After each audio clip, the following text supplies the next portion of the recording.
It's great to be back in Edinburgh. I was first here in 1970 for the fastest trip to a film festival I'm aware of. I was shooting a picture called Von Richthofen and Brown in Dublin, and we were working 6 days a week, Monday through Saturday. I was invited to come, so I flew in Sunday morning, had some interviews Sunday afternoon, gave some sort of a presentation Sunday evening, and flew back to Dublin Sunday night. The reason I stopped directing in 1970 was I had just done too much. I had directed 50-some films in something like 13 or 14 years.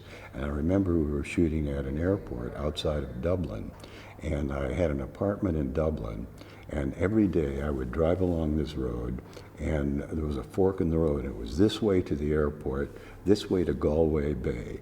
And every day I was tempted to turn the car to the right, go to Galway Bay and just look at the ocean.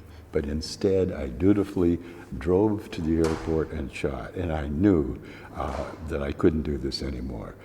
I had been shooting almost continually. I hardly had a vacation for 12 or 13 years. My original plan was to take a year off, the traditional sabbatical, and then start directing again. But during the year, I got bored, and I started a production distribution company, New World Pictures. And all of our pictures were successes. And I couldn't find anybody really to run it other than myself, so I just ended up being a producer with my own production and distribution company. Through the 60s, 70s, and most of the 80s, there was a great surge in independent filmmaking. We really almost dominated. I don't want to overstate how important the independents were, but we were challenging and beating major studio pictures often at the box office. Starting in the late 80s, 90s, and up to today, the major studios, actually they started learning from us. When Jaws came out, Vincent Canby, the head critic of the New York Times, says, what is Jaws but a big budget Roger Corman film? What he didn't say was, it was also better. And then when Star Wars came out, which was similar to what I and my compatriots were making, it was also very similar, but it was also better. That started the concept, I think, really, Jaws and Star Wars, of the big Hollywood special effects films, which has really dominated and driven independent filmmaking almost totally out of theaters today. I had read a book called Cockfighter, which I thought was a really good novel, and I thought, nobody's ever made a picture about cockfighting. This is a great opportunity. I bought the book. We went to the South, to Georgia. Monty Hellman, who was a good friend of mine, I chose as director. Oh, and what's interesting from a European standpoint, normally working in Georgia, I would bring a cameraman from Hollywood. I had just been working in Europe with Nestor Almendras, who I thought was very, very good and better than the independent cameraman in Hollywood, and I thought, he can fly to Georgia from Paris just as easily as I can send somebody from Hollywood. So I called him, and Paris said, I said, do you want to come and shoot this picture? He said, sure, but I don't have a green card, which means you have to have that in the United States to work. I said, Nestor, we're shooting in the backwoods of Georgia. Nobody even knows what a green card is. Just show up as a tourist. We'll meet you at the Atlanta airport. We'll drive up into the back hills. We'll shoot the picture. You go back to Paris.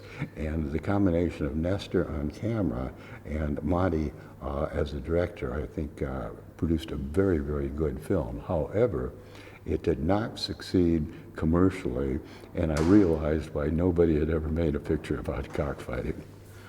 I had been doing a series of classical films, the Edgar Allan Poe films, shot in studios, and I wanted to simply get away from studio work and shoot on the streets. And the first picture I chose was The Wild Angels. The Hells Angels were really a phenomenon in America at that time. When I made the film, I think it was the biggest grossing independent film in history, only to be beaten a few years later when its more or less successor, Easy Rider, came out and broke my record.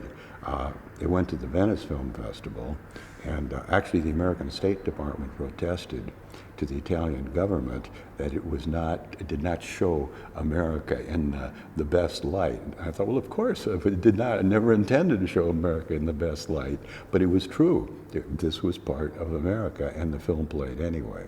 I followed that up with The Trip, which was again about cultural phenomenon.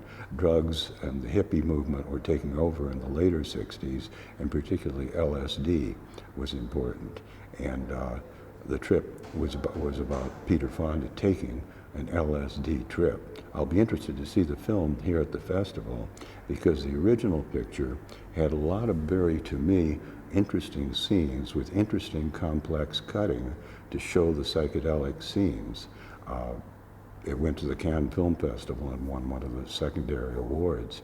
I saw a DVD of it recently, and all the psychedelic scenes were taken out because there was just a little bit of nudity in it. I couldn't believe it because the picture makes no sense without the psychedelic scenes. So I'm definitely going to be seeing that picture to see whether or not there is in existence an original of the print, because I will myself make DVDs from it and send out essentially the director's cut. It's nice to be celebrated as a director. I hope it's not an end-of-life experience, because I've won a couple of Lifetime Achievement Awards. And my feeling is, well, if the lifetime isn't finished yet, I hope to make a few more films.